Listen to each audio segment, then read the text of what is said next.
everything's going to shit. I might as well just do the most wreckage I can. Just wreck everything I can as fast as I can. The end is near. This is the decline and fall of Ted Bundy.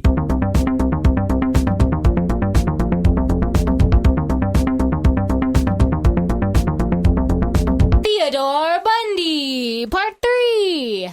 Hooray. Yay. But before we get started, we did want to talk a little bit about a really cool person who we met 2 weeks ago while she happened to be in town. We met by happenstance. Jen, you want to tell a little bit about our chance interaction with a famous jewelry designer? Yes. So the three of us went out to the Elliott Borough minibar, not last weekend, the weekend before. And when we say Elliott Borough minibar, it's literally like a tiny bar. Yep. About the size of the studio. Yeah. Yeah, pretty much. So we were all packed in there like sardines, and a couple of seats at the bar opened up. I sat down, and I thought Nicole and John were behind me, but they were talking to some mutual friends. And this young lady came up to the seat and said, "Is anyone sitting here?" I said, "No, you can sit there." Because I asked John and Nicole if they were going to come sit down. They said no. So I was just sitting at the bar all by myself. Don't be so dramatic. And so I said, "Yeah, you can sit there." So we got to talking, and her name is Haley LaBeouf from Austin, Texas, and she is a jewelry designer. And we got to talking, and she was really cool. And then Nicole and John came over. I was like, "Hey, meet my new friend." And then we became friends. She was in Charleston on vacation by herself. So kudos to you, Haley. Well, she was trying to get some jewelry into some stores, which is cool, too. Yeah, but still, she came all by herself, and which is something that I wouldn't do as far as vacationing. Although I did move down here by myself, so that's something else too. Well, I mean, I had my friend with me when I moved, so that's different too. So she came down here all by herself, alone, and she was just going to different places and hanging out. And so we ended up going to dinner. Yeah, we all went to dinner at the Obstinate Daughter. Had a really fun time. So she's actually having a promotion on our Instagram page, just in time for Valentine's Day. And I actually really, really love some of her pieces. John will say he doesn't know anything about jewelry, but she has some really, really cool stuff. And I think now that we've made such good friends with her, wanted to at least share it with you guys if you're interested. It's Haley LaBeouf, and that's, if you go to her Instagram page, HALEYLEBEUF. Just go there on her Instagram and she'll talk a little bit about this promotion that she's got going on. But it's a giveaway that she's partnering up with Clark and Taft. So if you follow her and comment and tag a couple friends and do the same on this Clark and Taft, you get some jewelry, you get a men's tote. So it takes care of the Valentine's Day gift, which is awesome. Yep, it is a Valentine's Day giveaway. Yes. So if you guys want to get me a Valentine's Day gift, this would be a perfect place to go. Yes. Agreed. So check her out. She's also on Etsy. So Haley LaBeouf, follow her on Instagram. She's super cool, and it was awesome to meet a famous jewelry designer. Yeah, she was really chill. Loved her. Thanks, Haley, for hanging out with us and for having a fancy schmancy dinner at Obstinate Daughter with us and trying lots of different foods. Yeah, for sure. All right, here's what we're doing for this episode, and for maybe every episode moving forward. If you leave us a review, we're going to pick the best review every episode, and the best review left that week will receive a swag bag from us, including the book. I'll send you Stranger Beside Me, the Anne Rule book. Oh, dang. I want to read that. Yeah. Plus stickers. Plus, we'll all sign the book. The whole TM2M team will sign the book for you. But we need the best review. So, what if they've already left us a review on iTunes? They can leave another one. Leave one on someone else's phone. Yeah, leave one on someone else's phone. The best review, and if you've already left a review, you better grab that hubby's phone and leave us a good review. We don't want it's a good podcast. It's a great podcast. I love listening to it. We want something. And we love those reviews too. Yeah, we love those reviews. We love all good reviews. We want you to write a freaking book. Yes. A 5-star rating plus the comment. Yeah. Plus the comment. And the best we'll read out, and you'll receive a swag bag, which includes this week's book, The Stranger Beside Me. It's the brand new edition from Anne Rule, one of the most celebrated true crime books in the world. And we'll sign this, the TM2M crew will sign it, and we'll throw some stickers in there. Nice. And we'll send it straight to you. Well, I'm surprised that you're willing to part ways with this book. And the reason why is because every book sale I've ever been to, I have found every Anne Rule book but this one. And I know there will be a day when I find it, and that will be the book. Could you imagine if we end up at a book sale like 15 years from now and we find our version? Well, that would suck because that means they didn't keep it. Yeah, it would suck, but wouldn't it be cool? Yeah, it would. That'd be kind of like the law of attraction. It comes back to you or something like that. I think the better alternative is we find that book is worth $1 million. Yeah. Are the Shelby thing where isn't the evidence? What is the Shelby thing? I don't know what the Shelby thing is. You gonna tell her now? Or what? Okay. So, speaking of awesome people, so we got a couple of awesome Facebook recommendations, which we love too. iTunes help us more. And the reason why I think it was helpful when Shelby when I were talking on the phone, the reason why 5-star iTunes reviews plus comments help us is because when other people are listening to podcasts, say they listen to the last podcast on the left, if we're highly recommended and highly rated, we are more likely to be seen as other podcasts that you might listen to. So that little icon comes up on the bottom. So it's really, really helpful. We've got a couple of, a very small handful of bad reviews on there, which, teach their own. We're not everybody's cup of tea. We're not trying to be. But we do we're us. Trying really hard and to not be background noise. And so we know that there are a lot of you out there who listen and do like our podcast, but maybe haven't left us a review. And it just really means so much to us. We're a small podcast. We're not big and famous. We are literally in a bedroom in our house with mattresses against the wall. So we're nothing fancy. And so getting that 5-star review and comment really means a lot to us. So anyway, Shelby was telling us actually a really funny story about her mail getting stolen. Oh, no.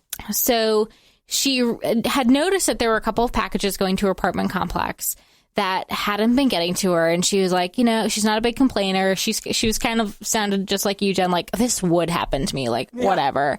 But I'm not going to raise a stink about it. It'll be fine. And so as we mailed her card and her sticker, because the t-shirts hadn't come in yet.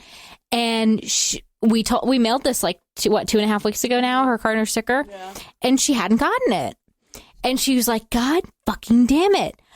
That's it. I'm not I can't take it anymore. They took my fucking Talk Murder to Me sticker. I'm complaining. So she went to the post office, complained. And apparently the post office has been building a case for a couple of months now against her mail delivery guy who has been stealing not only her packages, but other things. And it's been totaling amount of a couple $100 of things that he has stolen from Shelby personally. But he's been taking other people's packages and just saying oh, I left it at the apartment complex. So it's a felony to open somebody else's mail. Yeah. 2, it's stealing. Yeah. And he'll get something for bootlegging if he's trying to resell package, if he's getting clothes or whatever coming in. So Shelby's going to keep us posted, but she's being deposed next week to testify against it. So possibly our Talk Murder to Me card and sticker is in case evidence. That's cool. Right now. And they're going to be like, what the fuck is Talk Murder to Me? But we're going to send you, Shelby, another card and sticker along with your shirt. It'll be in the mail on Saturday. But anyway, that was our little spiel. Thank you. Theodore Bundy. Let's do it. Somebody recap. He escaped. Twice. Yeah. Yeah. If you want to join the community, go talkmurder.com/join. It's not just about evidence photos. It's about getting a freaking awesome t-shirt, man. That's true. Yeah. T-shirts came in. They look great. We are going to be, as long as those mailers come in tomorrow, I'm going to be shipping them out Saturday. He escapes. I put the photos of the escape. Right. Oh, with the light, with him climbing picture, through the ceiling. That was nuts. Yeah. I mean, it makes sense that he was boycotting his food. Yeah. So he's so sly. He's a wily coyote, that one. Yeah. So he was old Wily Ted. The whole time he was telling the judge and the jailers, oh, this food is just terrible. And since he's defending himself, they actually got him a lot of things that he demanded. More books, better food, all kinds of shit, because he was defending himself. So he escapes, and he takes a variety of methods to get down to Tallahassee, Florida. The most predominant one is he takes a bus down there. Man, we are very anti-bus on this podcast. Yeah. Well, with that Greyhound episode that's on talkmurder.com, that was a crazy one. Yeah, but I feel like if you're Ted Bundy and there's a psycho on the bus, you're probably a bigger psycho. You know what I'm saying? That's true. They try to cut Ted Bundy's head off. He'll probably beat you to the punch. No. I'm just saying the fact that there are killers who are taking public transportation via bus across country. Oh, yeah. They probably do it all the time. Like, if we got on the bus downtown in Charleston, we probably would run across one. Or, probably more likely in New York City. Let's start interviewing. Let's start going on buses and interviewing people and ask if they're serial killers. Hi. Are you a serial killer? What would you do if they said yes? Okay, thanks, bye. Tell me more. Would you like to be on our podcast? It's in our house. Where are you going? Who are you killing? What are we drinking tonight? That's a shirt. Oh, I want to say our tacos on our forum, if you guys can design shirts, if you guys are good with Photoshops and stuff like that, just submit a bunch of designs. Yes, and we will put them on into the a store. shirt Yeah. fashion, because I want one that says, where are we going, who are we killing, what else? I have an idea for a t-shirt. Yeah. All right. Picture this. Future John, you don't have to put I'm this in closing my eyes. Picture this. The Canadian flag, and under it says, murder, eh? I like it. Or I think that has broad selling potential. Yeah, like true crime and wine, you know? Yeah. All right, so he finally makes it down to Tallahassee, Florida. Or the Canadian flag, and in the got milk text say, got a murdering problem? Or got a serial killer problem? Or just got murder? Got murder, eh? He makes it down to Tallahassee, Florida, and he settles in the Oak Apartments. I'm surprised nobody recognized him. No, I mean, no one recognizes him because he's skinny? Basically a continent away. I mean, they know him in Washington. Wait, they Florida know him. is not a... Oh, I see what you're saying. It's, it was not... That had to have made national headlines. Him escaping. Yeah, but, I mean, he was on the... At this point, But he's a chameleon as well. Yeah, that's true. I forgot about that. Well, not that, but no one knew Ted Bundy in Florida. You know, that's a Washington thing. That's what they deal with. Who would ever think he came down to Florida? True, you know? No one would have guessed. Even though at this point he is on the America's Most Wanted top 10 list. I bet he was pretty high up there. Mm-hmm. He kind of settles in his apartment January 8th, 1978. Now, I'll tell you, when they finally did arrest Ted Bundy, if you're wondering how he's making his apartment payments and stuff like that, they found him with 22 stolen credit cards from all the way to Oregon, to Tallahassee, to everywhere. I mean, he was just stealing them straight out of people's purses. Wow. So he was funding his lifestyle like that. In Anne Rule's book, she says she believes that he went down there to start a new life. And by start a new life, I mean not go on killing rampages. And that happened, right? You guys can see that. No. If you're a sexual... What is it called? Psychopath. Yeah. Like it's an addiction. You can't, I mean, maybe prison helped him stop cold turkey, but I mean, I'd have a hard time believing that he has the willpower to do that.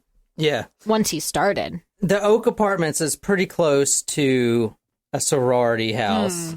And this story right here kind of puts Ted Bundy into perspective. So he escapes prison twice. Now his mindset is he's literally running for his life. He doesn't know when he's going to get caught or killed. And he's just trying to just get it all out, you know, and he's like on a rampage times 10. Does that make sense? Like he's at the end of his rope. He's like, fuck it, I might as well do anything I want. Yeah. Oh dear. Can only imagine what this means. Well, I'm going to go ahead and get through this, and then we're going to talk about the Ted Bundy thing. He was settled in January 8th, 1978 into the Oak Apartments. Now, his neighbors didn't really know him. They knew that he was some lawyer type, that knew a lot about the law and police and stuff like that. But they didn't really talk to him. He's kind of a loner. And he was also hiding out. He didn't want to be seen in public. But he did steal a bike. I mean, he didn't even drive. He stole a bicycle and would literally go to the gas station, get groceries, milk, or whatever, and sit in his room. And then he started, he would get beer and he would just drink. And that lasted about a week until that urge came back. Because there's something in Ted Bundy.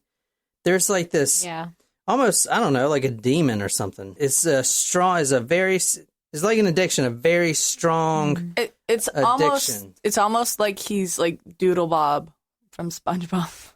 I don't know. You guys don't know what I'm talking about? No, I don't watch SpongeBob. What's Doodle Bob, Jen? It's the episode where SpongeBob like gets this magic pencil and anything he draws comes to life. So he drew a picture of himself, but the cartoon became like the Doodle Bob became like evil and he was like on a rampage.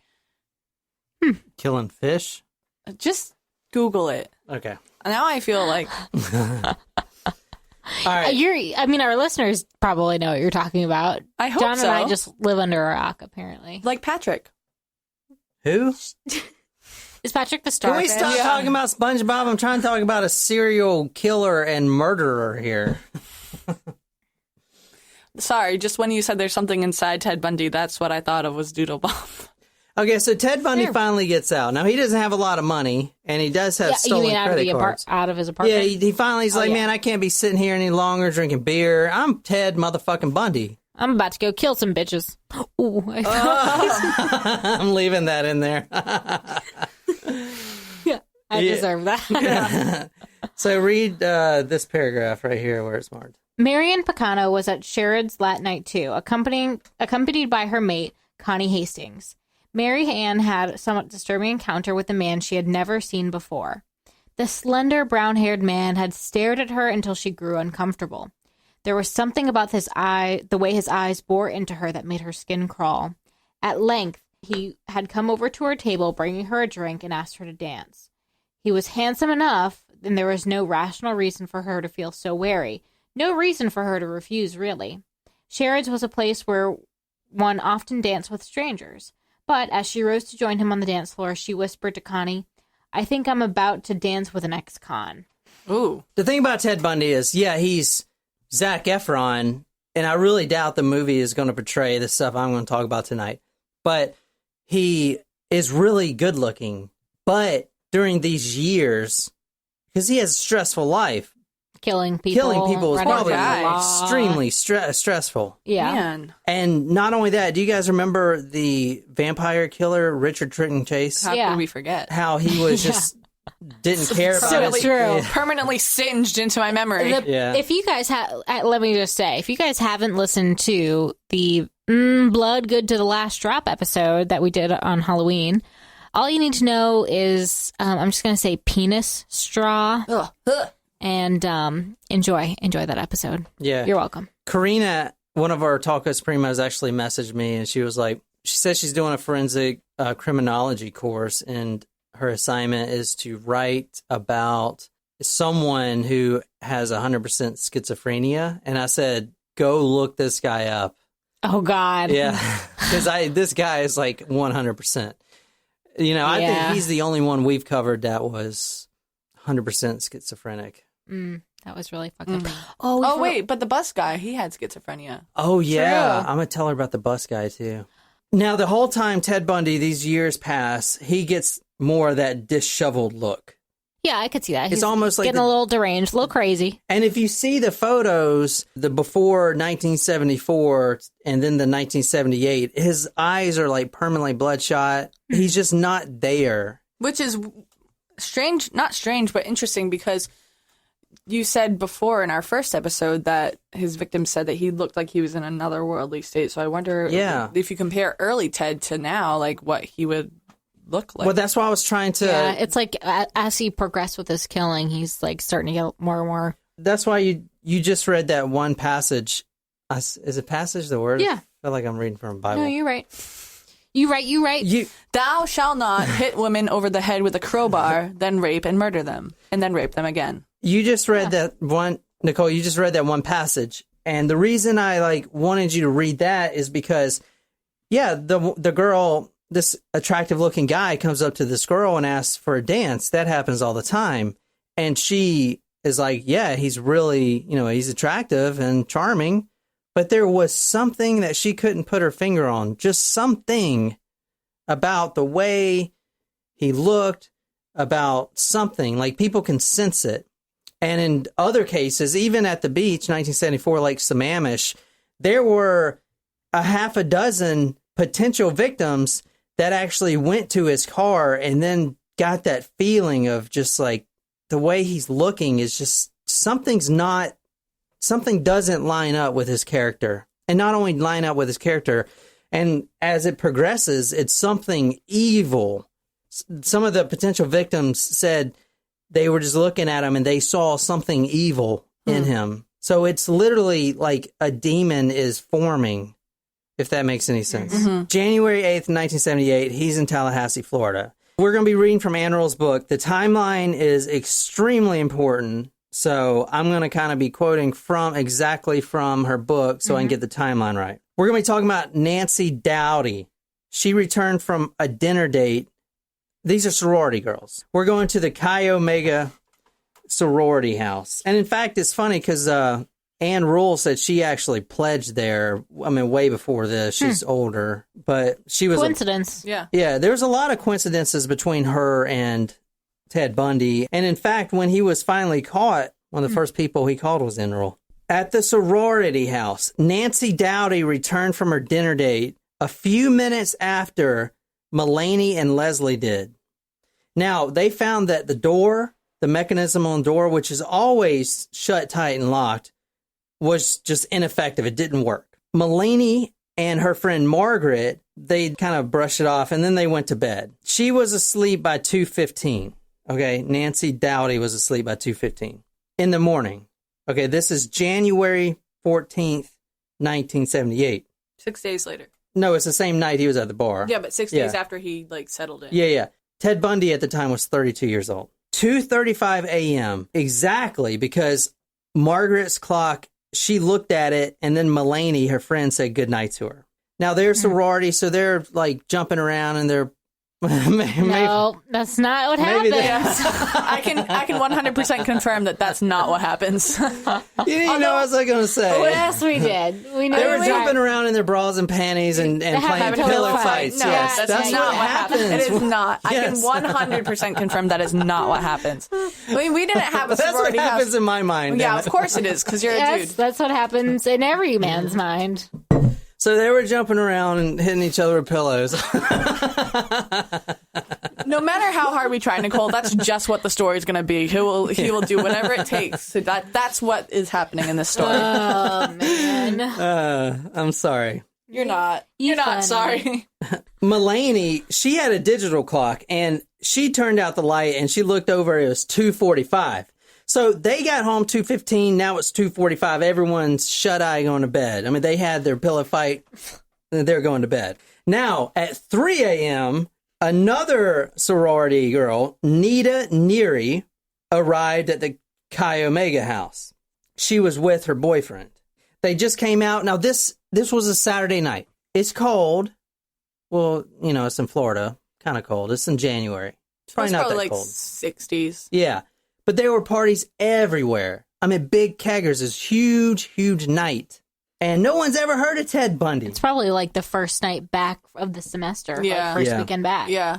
When Nita, she got there at 3 a.m. to the house, she finds the back door open. It's standing wide open, which is weird. Okay? Because that never really happens. Mm-hmm. And then suddenly she hears a loud thump. Ow! Oh, I just hit the microphone. Shit. She hears a loud thump. Remember when we used the books to make sound effects? Now, she looks outside because she thinks her boyfriend, drunk, just tripped and face planted into his car, and she was trying to laugh about it. But then she looks out the window. He's walking just fine. And then right after that, above her, because this is like multi-story houses, she hears somebody running on the corridor. Like running, full sprint. So she's like, what the fuck? See, I'm going to correct you again, because if it were me running, it would sound more like this. Hold on. Okay. All right. Okay, Nita moves to the doorway leading into the foyer. She's hiding kind of out of sight because she knows somebody's going to come downstairs. She's on the first floor, and she hears these footprints. I mean, not footprints, just like... Right, yeah. Running. Like, fast pace. So she hides, like, in this little corridor, waiting for this person to come down the stairs. And she sees a slender man wearing a dark jacket and a navy blue cap. What she told police was a toboggan. I love that word, toboggan. Like a watch cap that was pulled down over the half top of his face.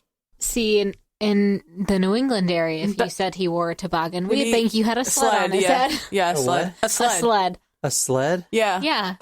A sled on his head? Yeah. Toboggan. Well, you said toboggan. Toboggan in the Northeast, we use that word for sled. I wasn't going to say anything, but I did think it. But I was like, just let the story go, Jen. That's just a different. It's a different term. Why would you put a sled on your head?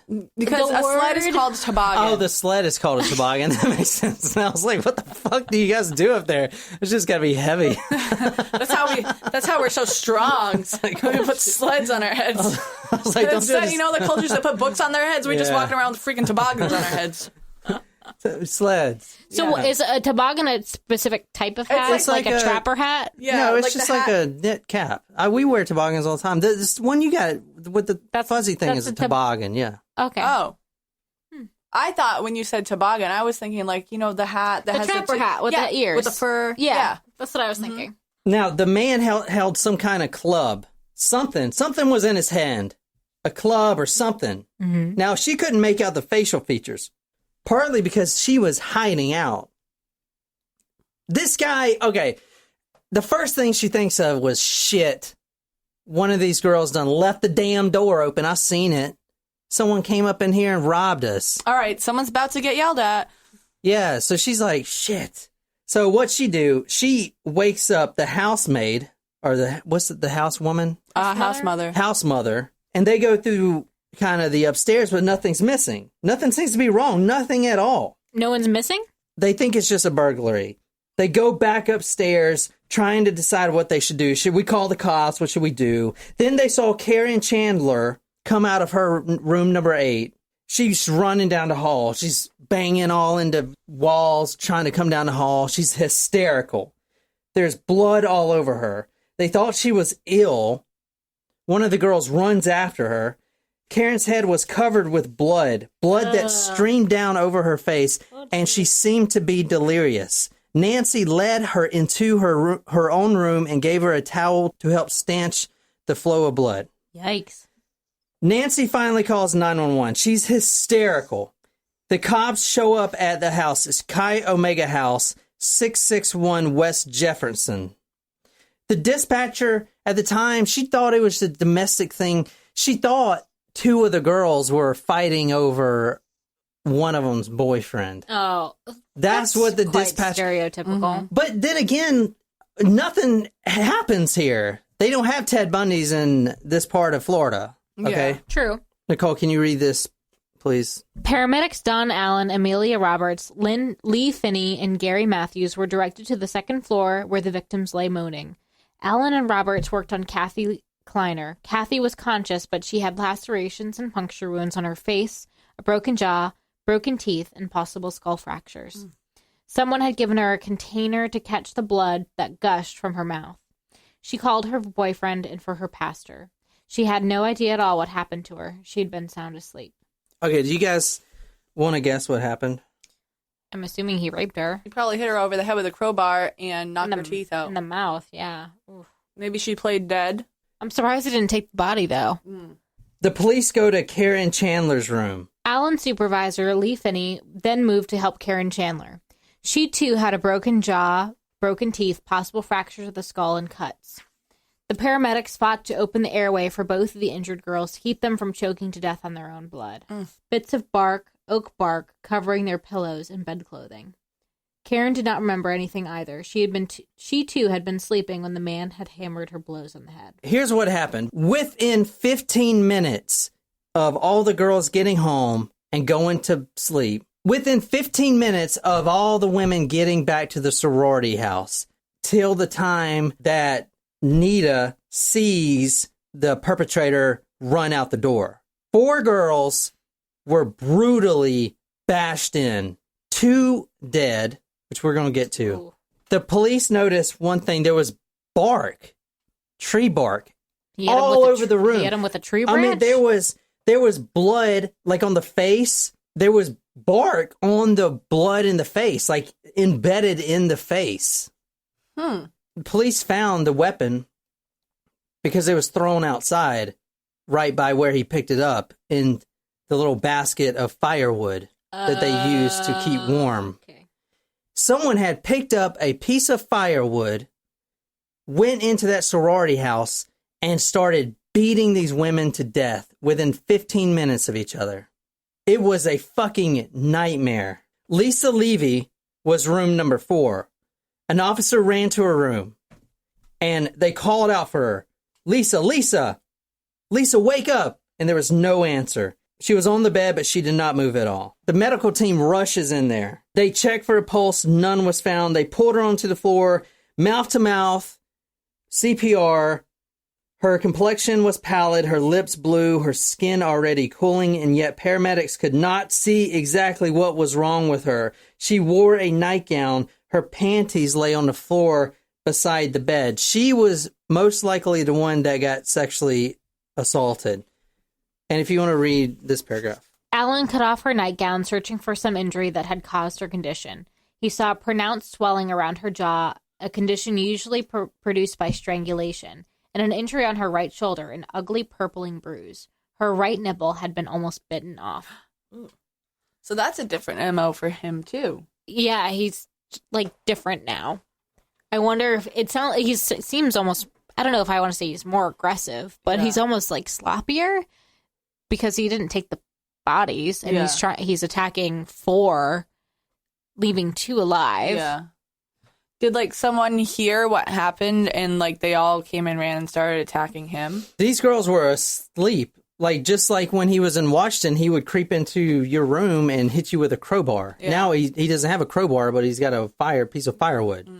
Now, remember Melanie and Margaret, they got home together. She distinctly remembers saying goodnight to her 45 minutes earlier. She pushes the door open a little because she wants to make sure Margaret's okay. And thank God she's in her bed. She's safe. See, Melanie says to the police, I told you she was home. Now, the police stopped in the hall, turned on the light, and immediately pushed Melanie back into the hall. And he's like, go get the paramedics right now. Margaret Bowman lay on her face, the covers pulled up and around her neck, but he'd seen the blood on her pillow moving closer. He could see the red liquid that had welled up on the right side of her head and clotted in her ear. Oh God, he could actually see into her brain. Her skull had been shattered. Jeez. Wow.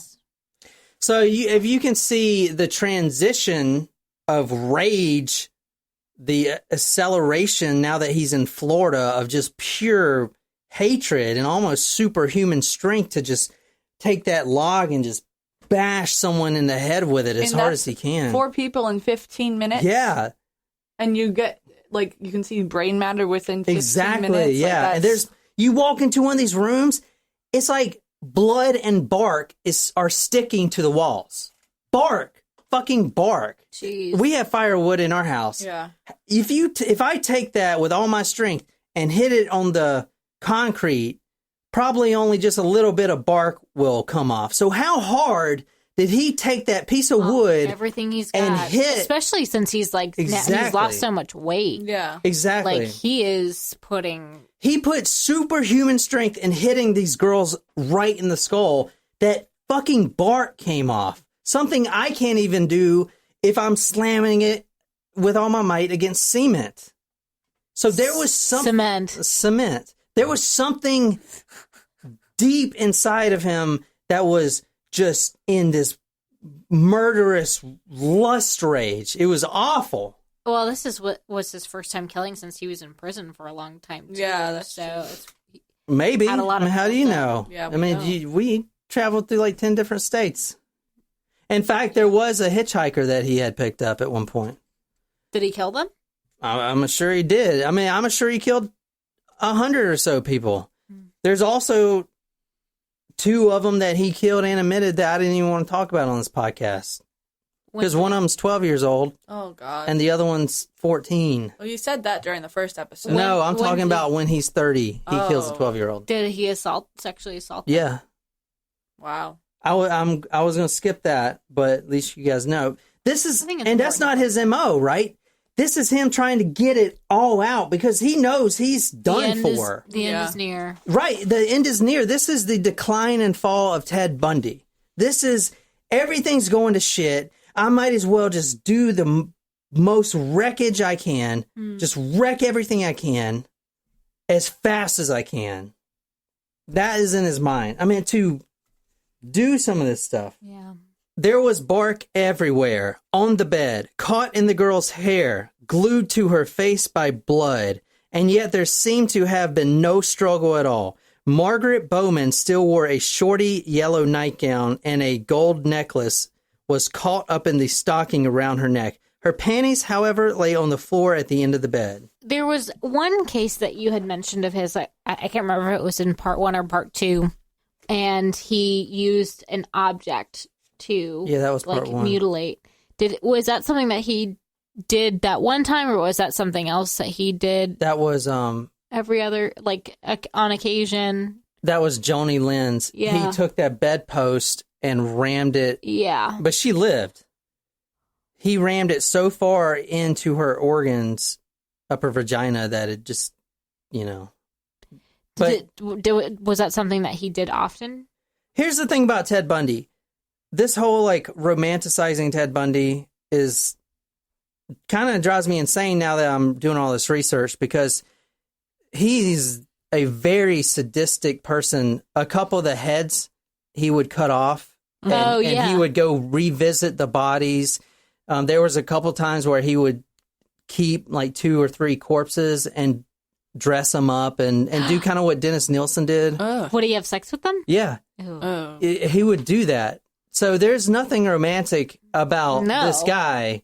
And in fact, it's an awful story, especially this. You go into a sorority house and in 15 minutes, you completely destroy the lives of 4 people. 2 of them are dead. Mm-hmm. So so the girl saw him as he was running out the sorority house. Did police know right away? Oh shit, that's Ted? They still didn't know it was Ted. They won't know it is Ted for a long time. Wow. I mean, in this episode. But I'm surprised. that was crazy. That just happened that was a crazy night, wasn't it? Yeah. And of course, it's now 3 a.m. and it's over. There can't be anything else that happens. Can there? Well, we're talking about Ted Bundy, so the night's still young. Mm-hmm. All the cops start piling up there. Now they're looking for someone that no one can describe because it was pitch black and he was wearing the toboggan. I mean, to look for a guy with bark and blood all over him. I don't know. An old frame duplex at 431 Dunwoody Street was approximately 8 blocks from the Chi Omega house and Ann Roll Estates, closer as the crow flies. I love that little, it's kind of a southern thing, Basically 0.2 of a mile. There lived Debbie, a girl named Nancy, and a girl named Cheryl Thompson. Now, Debbie and Nancy lived in apartment A. Cheryl Thompson lived in apartment B.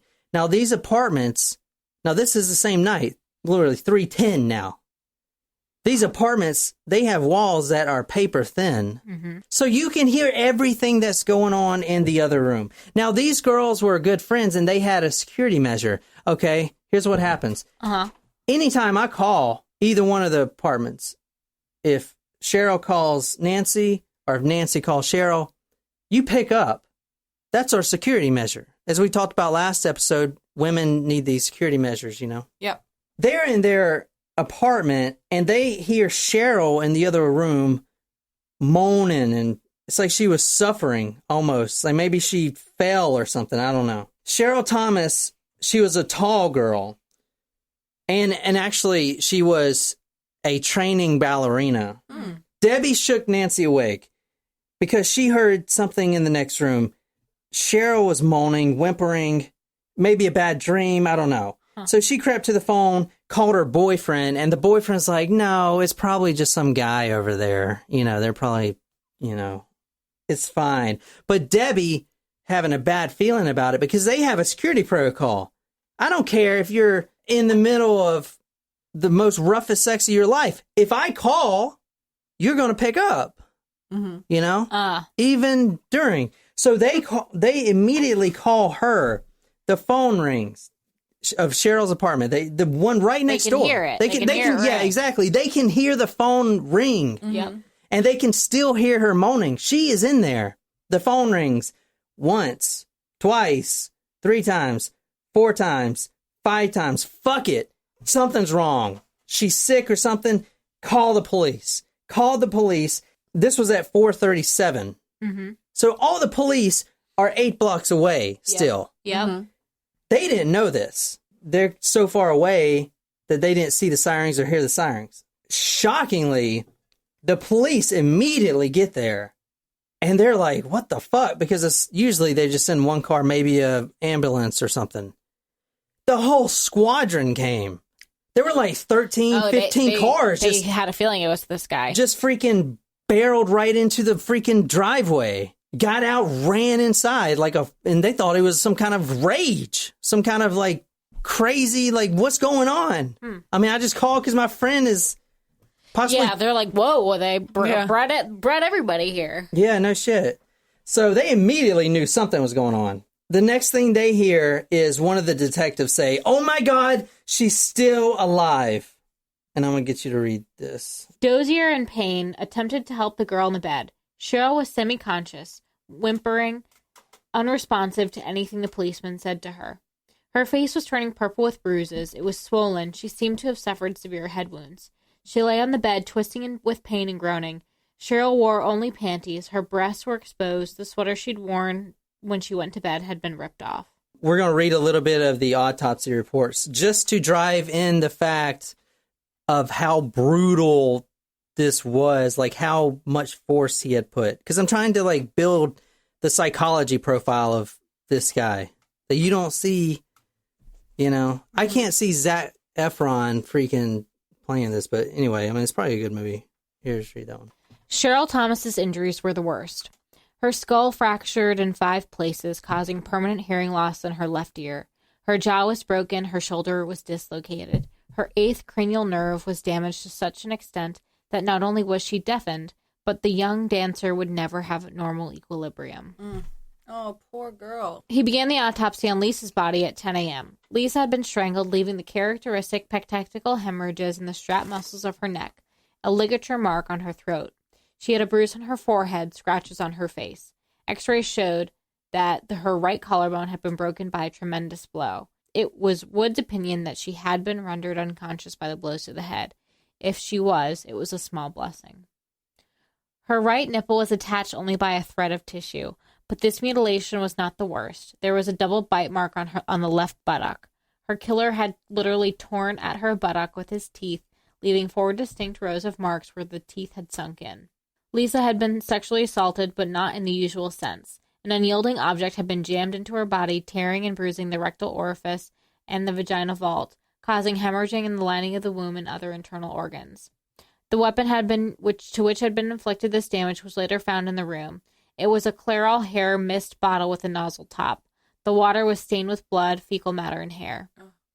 The man who attacked Lisa Levy as she lay in sleep had struck her, strangled her, and torn at her like a rabid animal, and then ravished her with the bottle. And then apparently he had covered her up and left her lying quietly on her side, the covers pulled up almost tenderly around her shoulders. The post-mortem on Margaret Bowman began at 1 p.m. that gray Sunday. The blows that dealt to the right side of the girl's head had caused depressed fractures diving the broken pieces of skull into the brain itself. The area of trauma was complicated, meaning to the layman that there was such extensive splintering of the skull that it was hard to tell where one fracture ended and the next began. The ugly wounds began above the right eye and continued behind the right ear, crushing and pulverizing the delicate brain tissue beneath. One fracture was 2.5 inches in diameter, and the damage behind the ear was 4 inches in diameter. Oddly, it would seem at first, there was more damage to the left side of the brain than the right. But there was an explanation. The force dealt to Margaret's head was so tremendous that her brain had been slammed against the left side of the skull when she had been struck with the oak club on the right. Jesus. The force that he hit her in the skull with was so tremendous. Jesus. Can you imagine? That was rough to listen to. And this is... Yeah. It must have been rough to, like, read firsthand. You had to hear that. This is like... He already brutalized 4 women not even an hour ago. He starved himself in prison to escape. He doesn't eat anything but probably canned beans and whatever's cheap. How the hell's he got this strength? What I'm trying to say is, have you ever heard of... He's like motivated beyond reason. Have you ever heard of like a woman's and her baby, she sees her baby gets trapped under a car.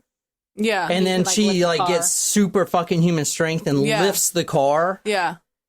Like that's what I'm thinking here. Yeah. It's like you get this other strength that your body, it reminds me of it's really scary. Like it's almost like I get why he's so prolific now. It's you don't see this type of obsession and like brutality so many times over. Mm-hmm. And like the spree killing too. Like this it's pretty crazy. Yeah, it's just like I mean, it also reminds me of one of my favorite books. It's called The Power of the Subconscious Mind. Mm-hmm. And he was talking about in the Boston fires, when the Boston fires broke out, there were reports of people that were completely handicapped from birth that were in wheelchairs that have never been able to move their legs. But as soon as that fire breaks out, there is a lot of reports of them escaping, of them walking and running out. Interesting. Because if you're, and that's the same, it's kind of the same thing, but he doesn't have the energy to do this. Mm-hmm. You know? Adrenaline. It's like, it's something else that, I mean, you read it, to hit her skull so hard. But the thing that's so crazy, you're right, it's adrenaline. Like, that's what makes a mother lift a car, or someone get out of a wheelchair when they need to. Like, it's like that fight or flight, but he has it with killing people. Mm-hmm. Yeah, that's a good point. And, like, his life is not in danger. He's not he was in flight, fighting back in response. He was in flight response. But he fought. Yeah. He had fight and flight response. Yeah. But it's just strange that he's like, he's not reacting to something. Right. Or against something. He is acting this way deliberately. Yeah. Yeah. Which is almost like... But something in his mind is making him think he's got to do it, I think. All those women were like, I was looking into his eyes and there was like no one there kind of thing, you know? It's like... otherworldly. Yeah, it's really weird to think about. And sort of ironic, not to be funny, obviously, but the pantyhose literature that was cut from Margaret's neck was buried so deep that it could hardly even be seen in the flesh when they first saw it. Oh and my God. It was actually the pantyhose was the Hanes brand. Yeah. With the... quote, alive support.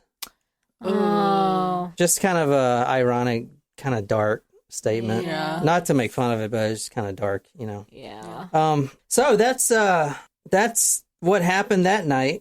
Just like, what the fuck? The regular Saturday night. And now at the thanks, whole time, Bundy. he's going by all these other names like Chris Hagen. That's how he introduces himself. But now he's in Tallahassee. He's got to move around because now now they're looking for him here. Mm-hmm. But they still don't know it's Ted. Yeah. I don't know how they don't freaking know it's Ted. Because, I mean, his MO is a little bit different, but I mean, come on. I don't know. They just do not know it's Ted. I told you about one. This was after there was a 12-year-old girl that he abducted. Yep. I don't want to get into that, but he basically pulled up in a van pretending. This is when he was in Florida? Yeah, pretending. Because now he's a pedophile. Mm-hmm. I mean, he's this is the decline and fall. This is like doing everything he can because he knows he's about to get caught. It's just like as much destruction as possible. Mm-hmm. Now he's going after little kids. That's disgusting. Yeah, that's disgusting. That's why you don't romanticize this guy, because he fucking rapes 12-year-old girls. But anyway, ugh. Did he kill them too? Yeah. Oh yeah. One, he killed and kept the body. Oh no. I'm gonna skip all that. I can't even deal with that right now. Now, let me tell you how he finally got caught. Here's how he gets caught. So he steals a Volkswagen Bug. Oh, He steals the Volkswagen Bug. Wait, he had a Volkswagen Bug and then he stole another one? Yeah, he stole another one. David Lee, the patrolman in Pensacola. So guess where old Ted Bundy is right now? Pensacola, Florida. Yep. Oh, I didn't know he was there. Very nice beaches. Lee's attention was drawn to an orange VW Bug emerging from the alley near Oscar Warner's restaurant. He noticed that it was suspicious, and he did a U-turn. He came back, and he noticed the Volkswagen was cruising slowly. The Volkswagen. But there's been no violations at this point. He just wanted to see who was driving it. He picked up the microphone, requested warrants on the license plate. So he pulls over this Bug, which obviously has got Bundy in it. And it's stolen. It's stolen, yeah. Anne Rule in her book says, Ted Bundy's life has a way of running in circles. Once before, he raced away from a policeman in a Volkswagen. Mm-hmm. Once before, he finally pulled over. That had been way back in August 1975, way back in Utah. This was Pensacola, Florida, and the officer ordering him out of the car had a deep southern drawl. So what happened is he tries to pull him over, and then Ted's like, fuck this, I'm booking it in this Volkswagen. Why do I keep saying that? Volkswagen. He books it up to 60 miles an hour, which is a lot for a Volkswagen. You know what I'm picturing from The Grinch when he's like in the little toy car? Yes. Okay, so he ordered him to lie face down because he finally pulls over. Ass up? Yeah, face down, ass up. And Ted refused.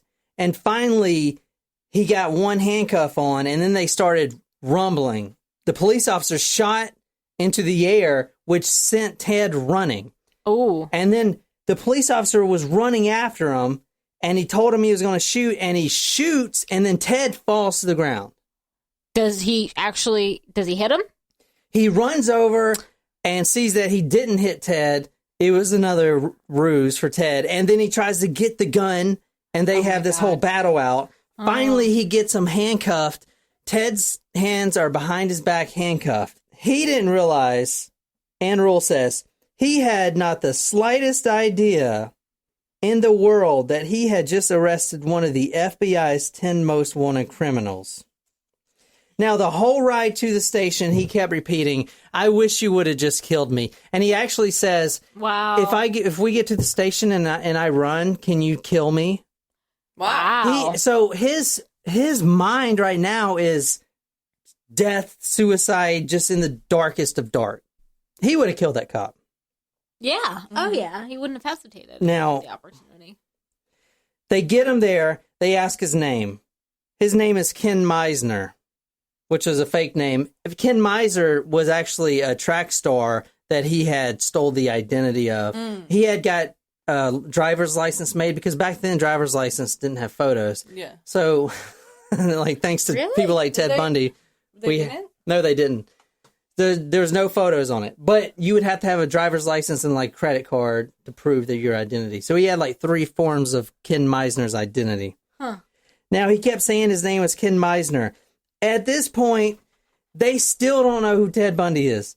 No idea. And he actually... They don't know who Ted Bundy is, or they don't know he's Ted Bundy? They don't... Probably both. They don't know anything. Now, he requested bail. Ted Bundy's like, I know the law. I need a bail set. And the judge actually says, because this is Southern, he's like, son, I can't give you bail if I don't even know your name. You tell us your real name and then I'll give you bail. And he didn't, obviously. Now, he did get an attorney, a very prominent attorney in Atlanta that he called that specializes in homicide. So right then when they figured out that he called that one attorney, they were like, okay, this may be bigger than we thought. Eventually, soon after, because for like literally weeks, he's in prison, no name. He did not say his name at all. Isn't that crazy? It's just crazy that they couldn't figure out who he was. No one could figure it out. No one. They finally figured out, oh, this is the Ted Bundy. Then it starts the trial of the century. Now, this is the first trial ever in the United States to be publicly viewed on television. How cool is that? Yeah. And do you remember the bite mark that he put into Lisa Levy? Yep. By the grace of God, luckily, because they didn't have a lot of evidence on Ted Bundy. Because he didn't leave a lot of evidence. That bite mark was one of the things that really got him. Because the coroner actually cut out basically the skin and preserved it. And in court, Ted's defending himself, obviously, again. He's defending himself again? Yeah. And in fact, he turned down a plea bargain of a lifetime. It was 75 years in prison. He turned that down. What? Because if it wasn't for that, he'd get the death penalty. So he didn't turn it down necessarily, but he claimed that his lawyers were against him and they were just he just sabotaged the whole thing for himself. So now he's, he eventually gets put on death row. But being the first public case, and we're going to see a lot of the videos later when we watch it, it's on TV and people not only get to see a case, but they get to see a very entertaining case of Ted trying to look at all the evidence himself, cross-testify all these witnesses. And for like the bite mark, he was like, no, that's the bite mark shrank. So you can't say it's from me. And in fact, one time Ted was in a cell. They came and got him at like 3 a.m. and he's like, what is this? What is this? He thought the sheriff, because they're down in Florida now. Rules are a little different down there. He thought the sheriff was going to take him out and take him out to the back roads and just do him in. Mm-hmm. And then they pull out of the prison. He sees all these media cameras everywhere. And they pull into this little dental office. And then right as soon as Ted knows what's going on, because they're going to get his dental records, he starts screaming. And this is one of the first times you see the other side of Ted.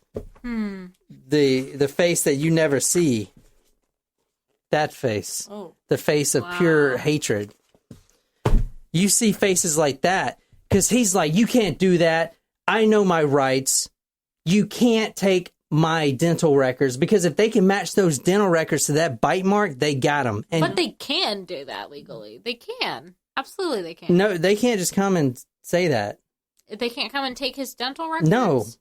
No, they can't. They can't just make you. They can't just sit you in a chair and do that. Now, most people just go along with it. But if you know the law, like Ted did, he's like, I know my rights. You can't do that at all.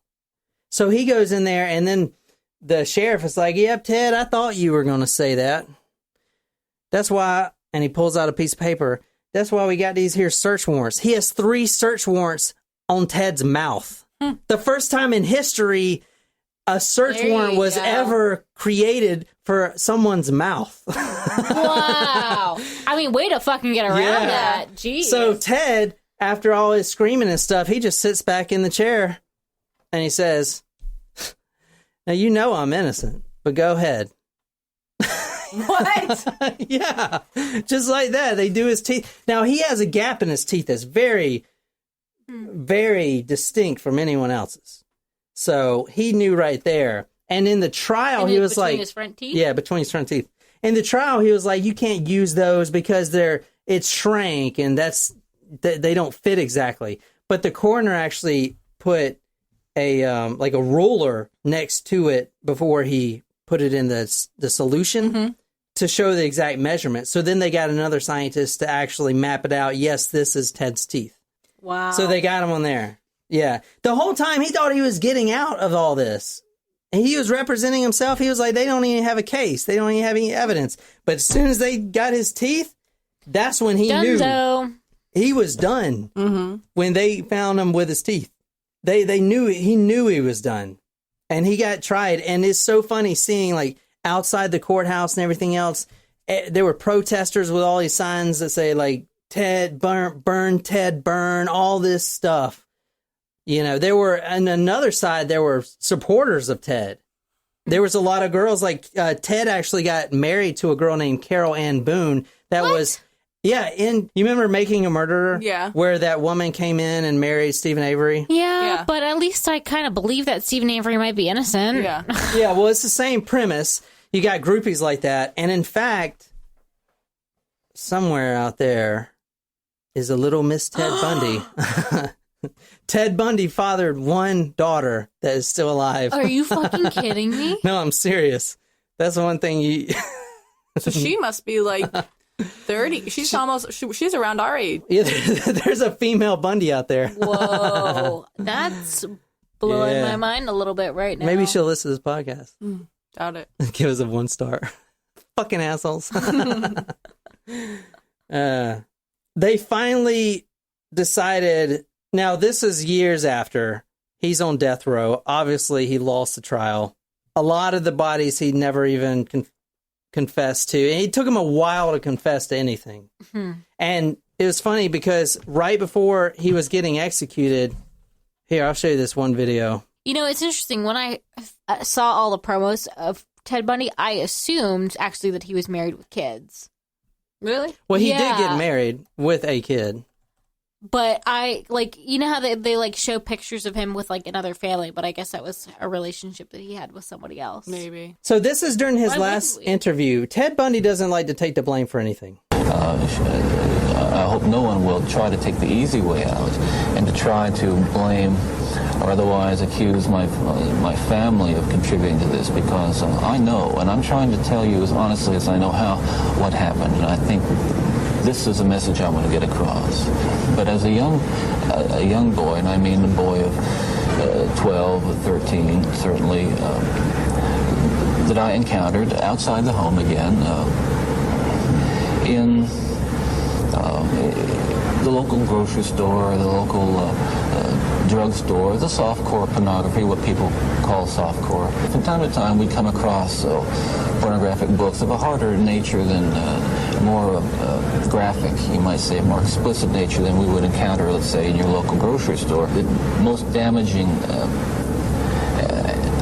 kinds of pornography, again, I'm talking from personal experience, hard, real personal experience. The most damaging kinds of pornography are those that involve violence and sexual violence, because the wedding of those two forces, as I know only too well, brings about behavior that is just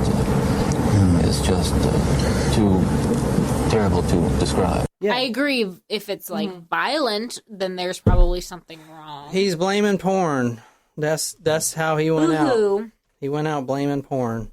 And he got electrocuted. So that's my Ted Bundy story. Thank Jesus that I'm done with that, because that was rough. Wow. I feel like it's almost like a weight off our shoulders that we finally tackled Ted Bundy. Yeah. So I hope you guys enjoyed that. Yeah. No, there is so much about that case that I had no idea. Mm-hmm. So I appreciate the storytelling. I'm glad you can finally get out of Ted Bundy's head. So remember, guys, if you want to win John's copy of Anne Rule that has his notes and markers and, you know, where we read out loud, and you'll get it'll be signed by all of us and some Talk Murder to Me stickers, leave us a kick-ass 5-star review on iTunes. Got to be iTunes. And we will pick a lucky winner to get this swag bag. And we really appreciate that. Thanks, guys, for listening to this episode of Talk Murder to Me. Until next time.